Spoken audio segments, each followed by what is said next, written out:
Bueno, continuando entonces con la unidad 3, que ya comenzamos en la semana pasada.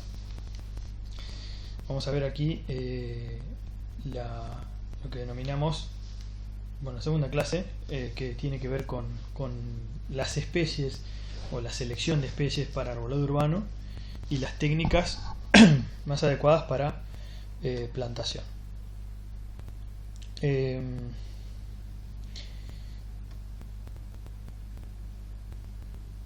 Bien, vamos a empezar entonces. Cuando uno toma la decisión de tomar, de plantar o de seleccionar especies para el uso urbano, debería tener o evaluar distintas opciones o distintas características.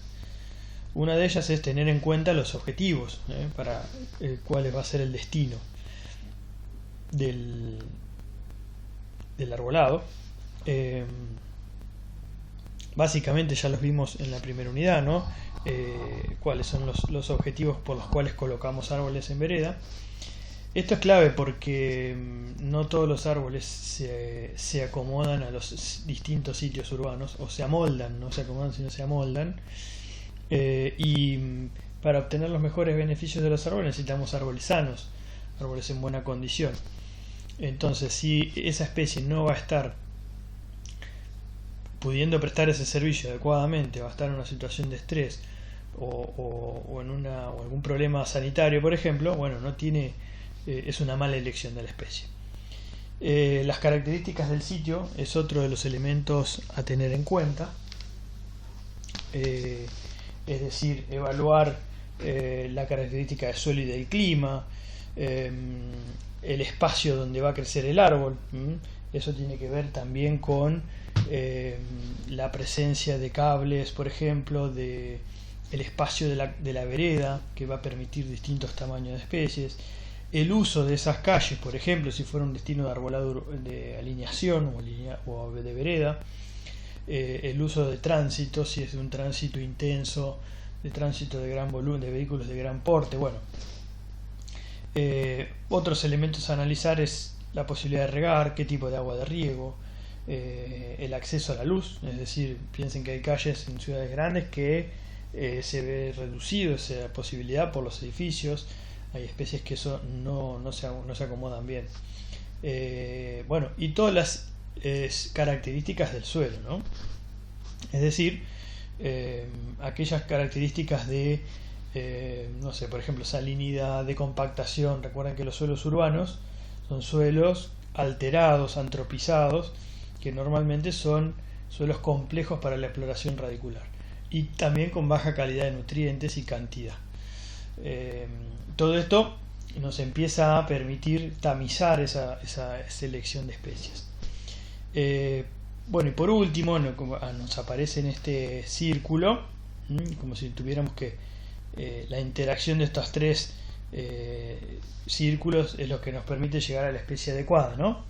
Bueno, ya las características propias de la especie: el follaje, si es caduco o perenne, el diámetro final de la copa, la altura del árbol, la forma de ramificar, las formas de la copa, si son una copa parasolada, una copa piramidal, bueno.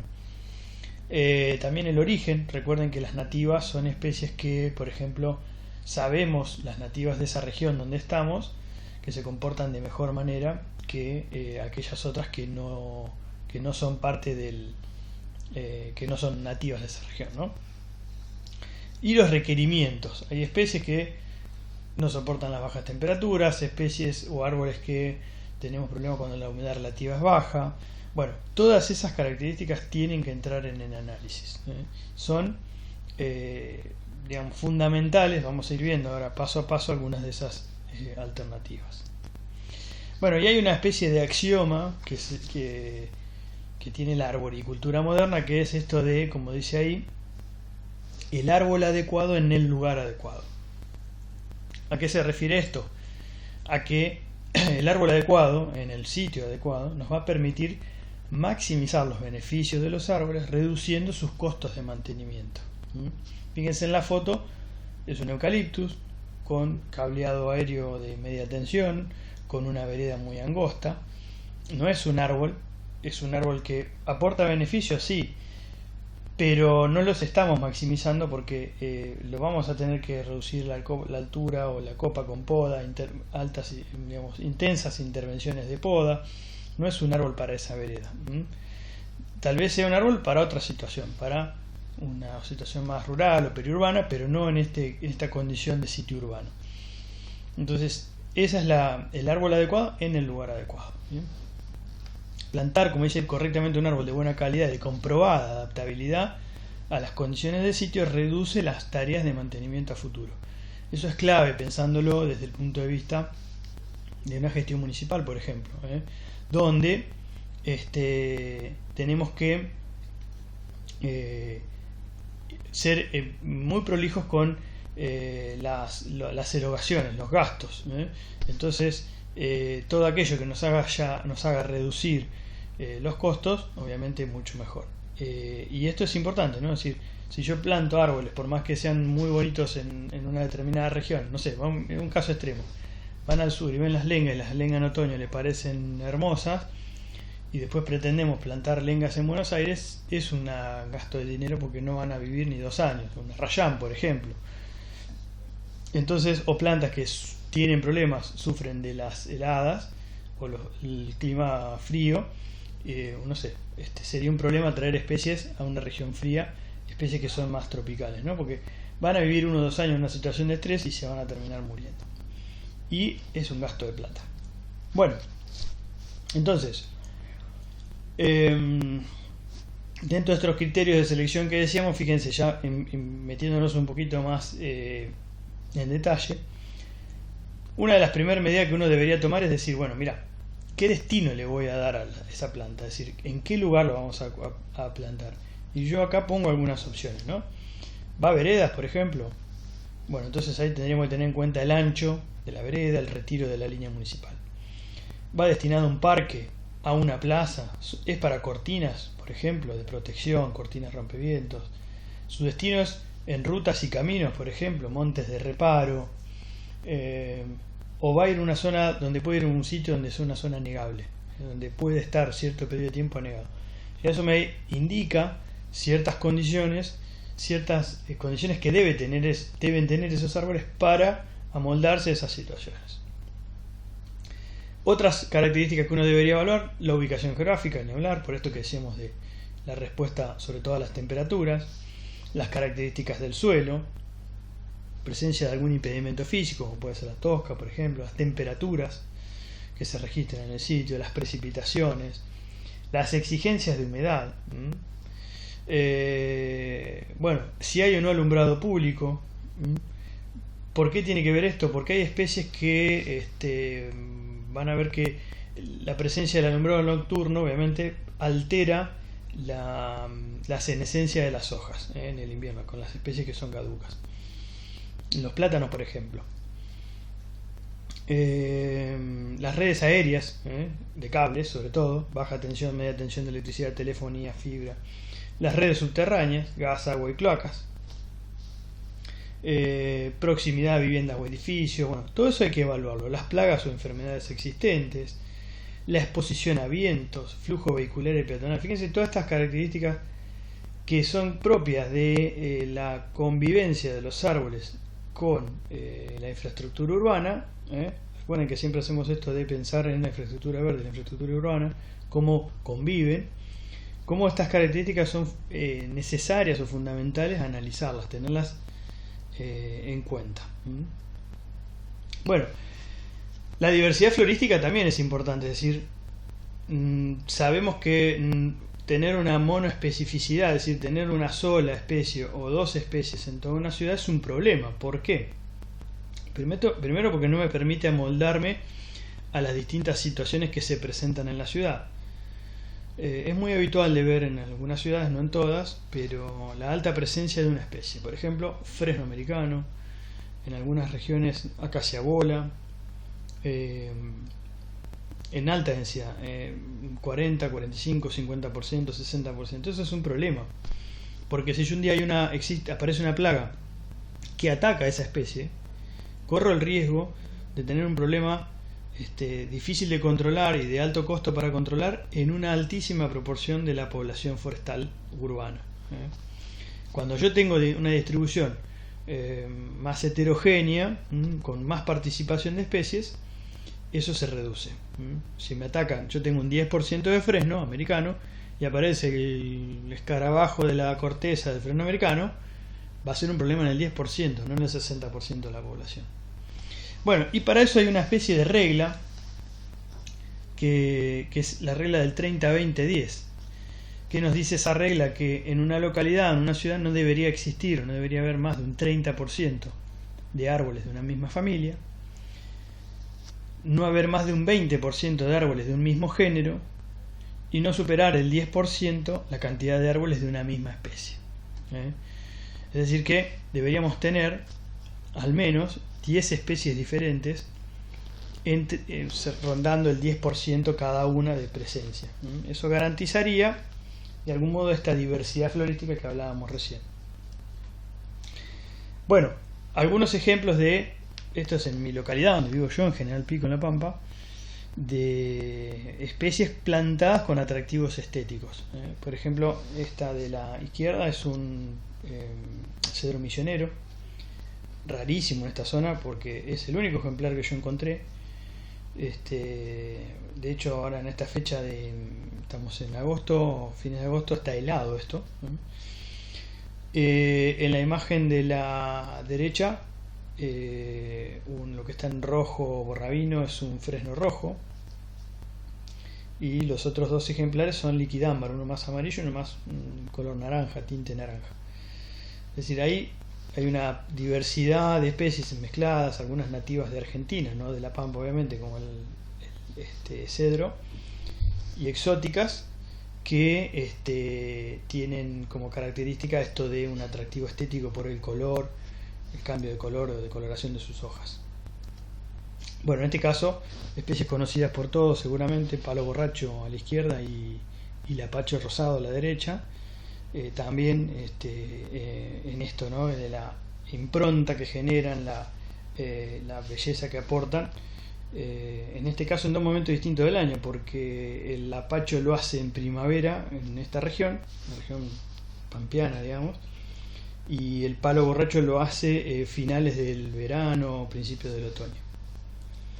Bueno, entonces en esto de elegir árboles para el uso urbano tenemos que considerar también que a veces nos parecen, no lo tomamos tan en cuenta, pero hay que recordar que hay árboles que no soportan o no, digamos, no se acomodan, no se amoldan bien a la radiación solar alta. Es decir, en algunas ciudades donde hay mucho hormigón, vidrios, imagínense esos microcentros que son, como vemos acá en alguna de las fotos, esto es de la ciudad de Chicago, creo.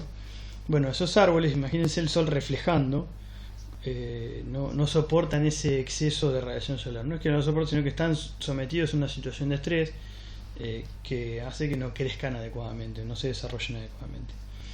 También la alta presencia de hormigón, es decir, de piso, de vereda, impermeabiliza los suelos y por ende no hay un ingreso del agua de lluvia, por ejemplo, en el perfil de suelo. Entonces también eso lo dificulta y provoca que muchas veces en pequeñas grietas donde el agua ingresa, las raíces más superficiales exploren buscando ese agua. Recuerden también que lo vimos en la unidad 1, que las ciudades tienen ese efecto de isla de calor, ¿no? O sea, elevan la temperatura, este reflejo eleva la temperatura en la ciudad por parte de la infraestructura gris, y que el verde urbano, la infraestructura verde, viene un poco a amortiguar ese efecto. Bueno, veíamos hoy también los atributos del suelo que tenemos que considerar: la textura, el pH del suelo, la compactación, el drenaje, la poca aireación. Normalmente los suelos urbanos son más compactados, como decíamos, antropizados, es decir, modificados por el hombre. Normalmente no tienen las estructuras típicas de horizonte, o los primeros centímetros, han perdido esa condición de horizonte orgánico. Bueno, Normalmente se perdió por la antropización, por el movimiento, por dar vuelta a esas capas de suelo, ¿no? Entonces eso complica bastante las cosas. Puede que haya algún problema de salinidad también. Piensen que muchas veces la lluvia arrastra hollín que queda, piensen en las grandes ciudades, ¿no? De producto de los gases, digamos, de los vehículos, partículas que sólidas de eso también son arrastradas a los desagües o infiltran en el suelo, aceites, bueno, todo eso pasan a ser parte del suelo, ¿no? Y eso para las raíces no es bueno. Bueno, y también hay un problema que es las limitaciones de espacio, ¿no? Normalmente en las veredas, por ejemplo, no pasa tanto en un parque, en una plaza, pero si en una vereda hay un problema de limitación del espacio para las raíces, ¿no? Bueno, yo acá les hago un pequeño ejemplito que hicimos hace un tiempo.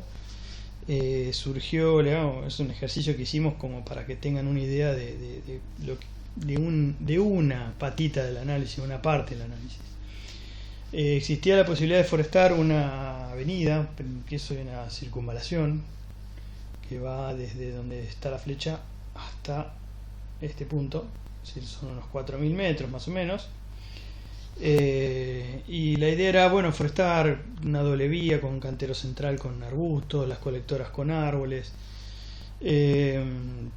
Bueno, característica principal es que en algunos sectores había presencia de tosca a 60 centímetros y sabíamos que es una zona de agua no muy buena.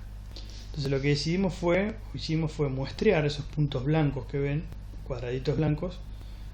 Son puntos de perforaciones, pozos de viviendas donde pedimos permiso y sacamos muestras de agua, que son en la tablita que está acá. Esas muestras de agua se les midió pH, conductividad eléctrica y sólidos disueltos. Fíjense que el pH, bueno, nada, es un valor dentro de los valores normales, pero nos encontramos con que la conductividad eléctrica, para pensar en el agua para regar, esas plantas que eran importantes, eran como 1.000 y pico de plantas, se planteaba usar agua de ese sector para regar, para abaratar el costo de llegar con vehículos cargados, volver a cargar, hacer 20 cuadras para ir a buscar agua, volver. Bueno, nada, se había planteado hacer un sistema de riego por, creo que era por goteo, no recuerdo ahora, pero bueno. Cuestión es que, fíjense la conductividad eléctrica respecto a la tabla que dice las restricciones del uso de ese agua en función de la salinidad y de la conductividad eléctrica y de los sólidos disueltos. Había un solo valor, que es el de la primera muestra, que estaba en verde, que estaba con un grado de restricción bajo, 0,8, el límite era, o sea, está justito en el límite, 0,7 es el límite. Los otros están casi cerca, algunos, fíjense, cercanos al valor de 3, que es una restricción ligera moderada, y hay un valor alto de 4,2, es decir, confirmamos con esto que el agua, en general, el agua del sector no es un agua buena para riego. Fíjense que pasaba con los sólidos disueltos, también valores de 1800, 1500, 1600, 1700, cuando los límites estaban con una restricción cercana a 2000, ya hay una restricción de uso. Bueno, ¿qué pasa acá? Es decir, ya eso me dice, bueno, mira, el agua de riego es un agua que no es buena. Tenés un suelo donde la tosca está a 60 centímetros. No en todos lados, pero en algunos lugares había lenguas de tosca de 60 centímetros. Entonces, esas limitantes son las que nosotros nos sirvieron para pulir qué especies podíamos trabajar en ese sector. ¿Bien?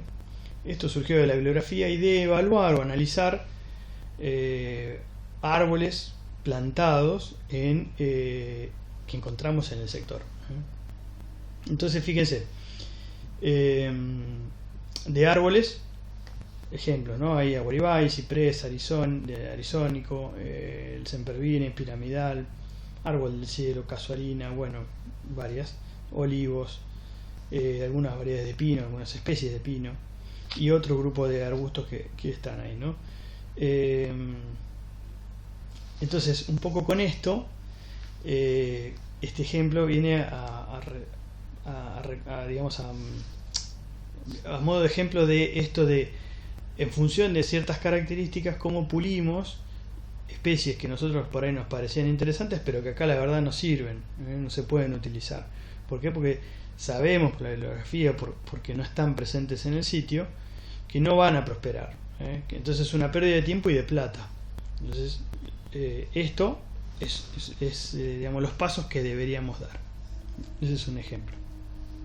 Bueno, una vez que yo resolví esas situaciones, que entiendo qué tipo de suelo tengo, qué restricciones hay en ese suelo, qué restricciones puedo tener en el agua de riego y demás, ya empiezo a jugar más con el aspecto paisajístico o de la forma. Entonces ahí sí ya tengo pulido un grupo de especies y digo, bueno, mira, puedo tener árboles que tienen una copa piramidal o árboles de tronco vestido. Bueno, estos pueden servir para una plaza, un paseo, para una vereda no, porque implicaría una poda que estropearía la forma del árbol. Lo mismo puede pasar con las especies de porte colgante, como puede ser un sauce llorón o la guaribay. Bueno, tal vez para una vereda no, pero sí para un espacio verde. Entonces empezamos a jugar ya con ese tipo de cuestiones, ¿no? Más paisajísticas o más estéticas del árbol. Bien, y acá yo les voy a ir dando ejemplos, porque la verdad que yo recomiende árboles para vereda, que nosotros recomendemos árboles para vereda, no tiene mucho sentido, porque cada situación es distinta. No es lo mismo los árboles que yo pueda recomendar para el norte de la provincia de La Pampa que los que podemos recomendar para la ciudad de Paraná, que aquellos que podemos recomendar para la ciudad de Salta, por ejemplo, o no sé, la ciudad de Cafayate en Salta. Son situaciones, ni hablar si hablamos de, no sé, la ciudad de Río Gallegos, por ejemplo, o Caleta Olivia en Santa Cruz. Entonces, son situaciones distintas. Sí, yo creo que podemos trabajar, y eso van a ver, y por eso están estos ejemplos, en el tamaño de las veredas. Es decir, bueno, yo sé que para veredas angostas, 1,50 m, 2 metros, hay especies más bien pequeñas, de porte pequeño. Para especies de tamaño medio, de veredas de tamaño medio, portes medianos, y para veredas más anchas, portes más grandes. Después veremos a qué le llamamos una especie pequeña en Paraná, a qué le llamamos un árbol pequeño en Caleta Olivia, a qué le llamamos un árbol pequeño en Cafayate en Salta, por ejemplo, ¿no? Pero vamos a saber que en esas veredas, en cualquiera de esos lugares, va un árbol de porte pequeño, para evitar conflictos, básicamente. O lo mismo si tuviéramos una línea de media tensión. Bueno, en este caso, esta tabla que ven, les queda en la presentación, no vamos a entrar mucho en detalle, pero ven, para la provincia de Córdoba, esto está sacado de un manualcito que creo que lo tienen con bibliografía, si no lo agregamos, de la Secretaría de Ambiente de Córdoba, que recomienda estas especies para la provincia. La mayoría son nativas. Bueno, Tucumán también tiene su lista de especies. Entonces acá, fíjense, la tablita arranca con el nombre vulgar, nombre científico, la clasificación por altura de la copa. Fíjense que a medida que va avanzando el color de verde hacia el naranja, aumenta el tamaño del árbol y de su copa. Si es perenne o caduco, otra característica que dice la tabla. El ancho de vereda que se puede utilizar. Entonces, en función de la vereda, podríamos elegir distintas especies. Jacarandá, por ejemplo, se amolda veredas de hasta 3,5, o en algunos casos de más de 3,5, por ejemplo. Pero no es recomendable para una vereda de menor a 2,5 metros. El ancho de calzada, esto también lo considera, porque no es lo mismo tener veredas muy anchas con calles angostas que tener veredas anchas con calles anchas. Bien, la otra provincia es Santa Fe. También, fíjense, similar, el nombre, el nombre científico vulgar, la forma de la copa, el diámetro aproximado de la copa en su estadio adulto o maduro, tipo de hoja, si es caduca, fíjense que lo difiere entre caduca tardía, caduca temprana, semipersistente. Bueno, tipo de flor o color, si es que tiene flor, crecimiento, bueno, si soportan o no sombras, si soportan o no heladas y demás. La provincia de Santa Fe también tiene un grupito de especies que exóticas invasoras, es decir, que estas no se deberían plantar, no se deberían utilizar, porque son invasoras de bosques o bosquecillos o selvas nativas, ¿no? Terminan siendo un problema. Y hay árboles que en este caso no se recomiendan para veredas. Hay un grupo grande acá de árboles que no se recomiendan para veredas, lo cual no los inhabilita para uso urbano, sino que no están permitidos o no se recomiendan para veredas, pero sí puede ser un espacio de otro tipo, un espacio público de otro tipo. Bueno, esto que les voy a poner yo es cómo trabajamos acá en esta localidad, en General Pico, en su momento, cuando hicimos una lista de especies, a partir de cómo llegamos a la lista de especies, ¿no? Definitiva. Fíjense, yo les pongo ahí para localidades pampeanas de la región de la llanura pampeana, es decir, tampoco es estrictamente, se tienen que amoldar esta lista, pero digamos que los años y el trabajo nos permite llegar a que son las especies más adecuadas. Primera medida es tener en cuenta esto de los gálibos. Los gálibos le llamamos a el espacio que tiene que quedar libre para que pase algo por debajo. Por ejemplo, mínimo de 4 metros para lograr una circulación vehicular.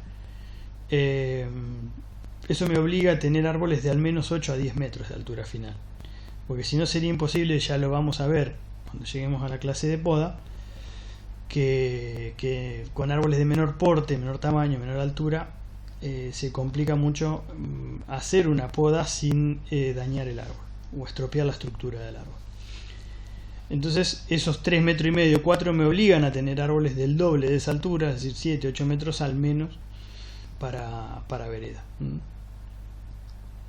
Bueno, fíjense, esto fue una lista de especies preliminar, surgió de la bibliografía, del análisis de bibliografía de especies que se daban en función de las características, como vimos ya. Hicimos un análisis en función de características climáticas, de suelo, bueno, y demás. Y surgió esta lista de especies, como ven tiene el nombre vulgar, nombre científico, cómo se comporta la sequía, si su comportamiento es bueno, moderado, bajo, el comportamiento helado, lo mismo, y qué tipo de ancho de veredas, a qué tipo de ancho de veredas se acomodaba mejor, ¿no? Bueno, altura final y diámetro de copa final. Características de los suelos que preferentemente se buscaban para esta especie. Entonces surge esta lista de especies, está en dos hojas, pero ahora vamos a la segunda hoja. De esta lista de especies, fíjense, la acacia casque rouge, ya hoy sabemos, al 2020, que ya lo sabemos un poco antes, ¿no? Pero 10 años después podemos decir, no, la acacia casque rouge para esta región de la Pampa no funciona, tiene problemas de quiebre cuando ya es un árbol de unos 8 o 9 años, en la inserción de las ramas donde tiene el injerto.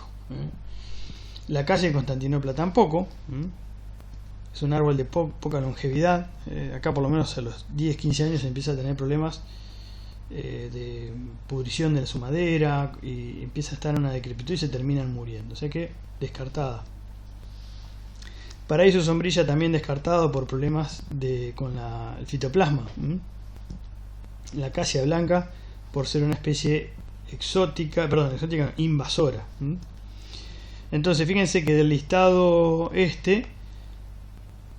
que en principio decíamos por bibliografía eran especies que podían usarse, ya sabemos hoy que se pulen esas 4 que no nos sirven. Si el resto se conserva. Siguiendo con más especies que en principio, como decíamos, en bibliografía eran óptimas. Bueno, olmo de la China lo descartamos por ser un problema con invasora. Los paraísos, el variegado, el paraíso común, al igual que el paraíso sombrilla, tienen problemas con el fitoplasma y es un problema que no tiene solución. Entonces se elimina el árbol como posible para uso urbano. Parasol de la China también nos dimos cuenta que en realidad, más allá de la bibliografía, es un árbol delicado con cierta necesidad de tener protección de luz directa solar y demás, así que no es un árbol para esta región. el árbol de cielo, por ser también una especie invasora. La catalpa pasa lo mismo que con el persol de la China, tiene algún problema de comportamiento con humedades relativas bajas y vientos, es decir, se seca la hoja, empieza a necrosar la hoja. Tulipanero pasa algo parecido. Especies en nuestra región de hojas grandes no se comportan bien, catalpa, tulipanero no andan bien. Bueno, pero fíjense cómo estos análisis nos permiten ir puliendo las especies que mejor se comportan en nuestra región. Yo los invito a que hagan este ejercicio de plantearse especies, decir, bueno, a ver, incluso hasta las que les pueden gustar a ustedes, y pulir en función de las características donde las van a usar. Qué sé yo, tal vez la catalpa en esta región de la norte de la Pampa no es un árbol que funcione muy bien, y tal vez en, no sé, en el norte de Entre Ríos o en el norte de Corrientes es un árbol que anda muy bien. Zonas más húmedas seguramente sí. Bueno, un poco de este juego de tamizar especies y ver cuáles pasan el tamiz, y pensando en estas localidades de la región norte pampeana, para veredas que denominamos tipo 1, es decir, veredas anchas de al menos 3,50 metros de línea municipal a cordón, este es el grupo de especies que nos queda para ese uso. Hay varias, incluimos el pecan, que es una nuez, es un nogal americano, que bueno, nada, nos parece que son especies que se comportan bien en ese tipo de veredas. Recordar siempre canteros grandes, mejor, o preferentemente veredas jardín, es decir, lo que llamamos vereda jardín es el cantero ancho, de todo el ancho del frente. Superficie absorbente de 1,2 a 1,5 metros de ancho por toda la cuadra o todo el frente de la vivienda. En este caso, para este grupo de especies, la distancia entre plantas debe ser de 8 a 10 metros. ¿Les parece poco? ¿Les parece mucho? Yo les digo que es una distancia adecuada. 8 metros para cualquiera de estas especies. 10, 12 para el plátano, por ejemplo. Porque después termina siendo un problema de rotura de veredas y demás por de algún modo tratar de ocupar el sitio cada árbol con su sistema radicular, ¿no? Bueno, veredas tipo 2 son veredas intermedias, entre 2,5 metros y 3,5 metros. Acá se conservan algunas de las especies del tipo 1, de la vereda tipo 1, y agregamos algunas más, como el aromo, la Bachelia caven, es una nativa del norte de Argentina, la Acacia melanoxylon, la Quercus o sapindo. Hay ejemplos de, fíjense esta imagen, la de la izquierda es una vereda jardín, es decir, tiene 1,50, 1,20 de ancho por todo el largo del frente de la vivienda. En este caso no tiene pasto, tiene una superficie absorbente que es piedra partida.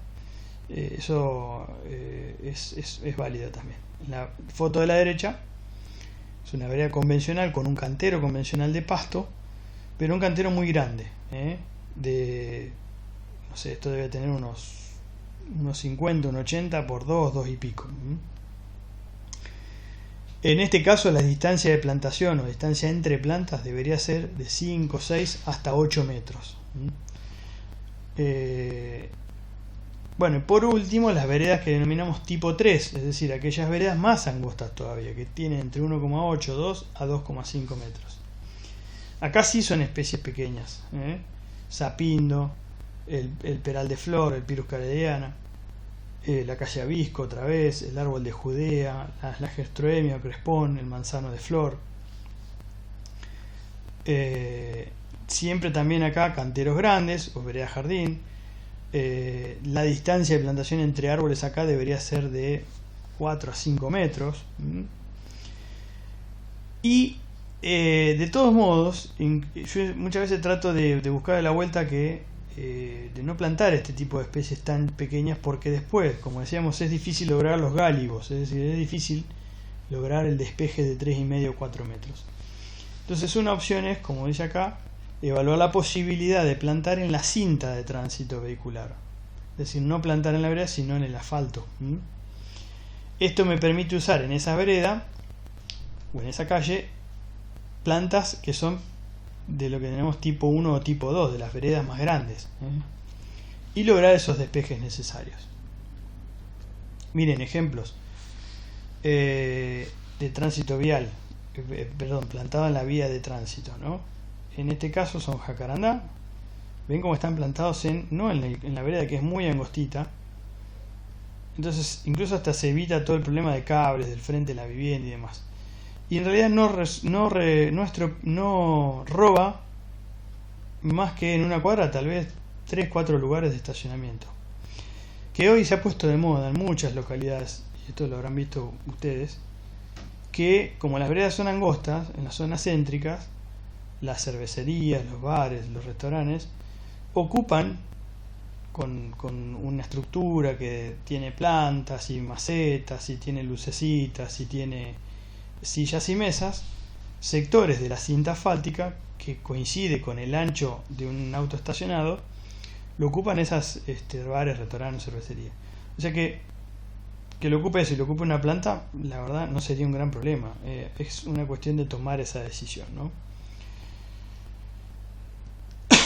Bueno, otros ejemplos de alternativas cuando las veredas son angostas es ensanchar en algunas partes de la cuadra.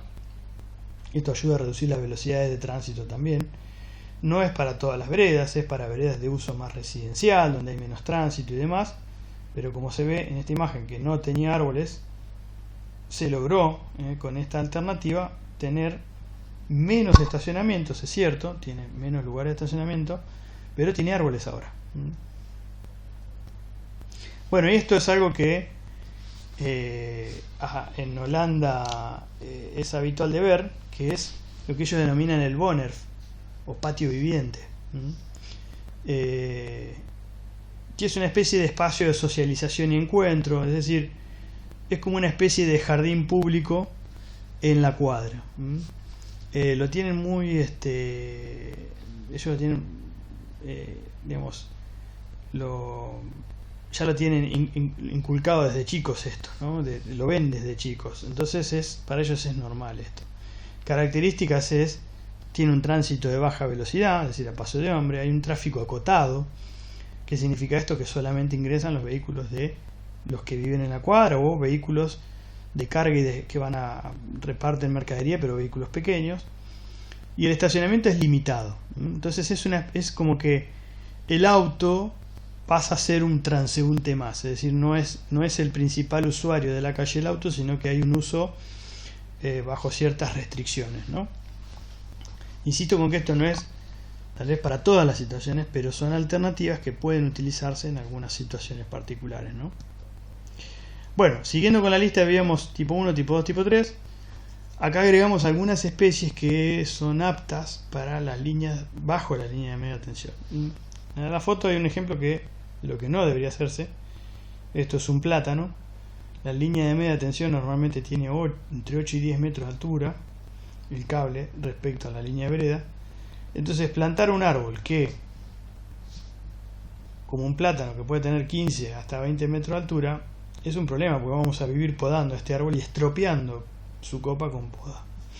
Entonces lo ideal, en el caso de existir líneas de media tensión, es plantar especies que no alcancen o estén en el límite y que con una poda muy simple, muy de baja intensidad, se resuelva su despeje al cable, porque recordemos que las líneas de media tensión son aquellas que tienen 13.000 o más voltios, hasta 50.000, y que tiene que tener, por una cuestión de seguridad, un despeje de 1,5 metros, 2 metros.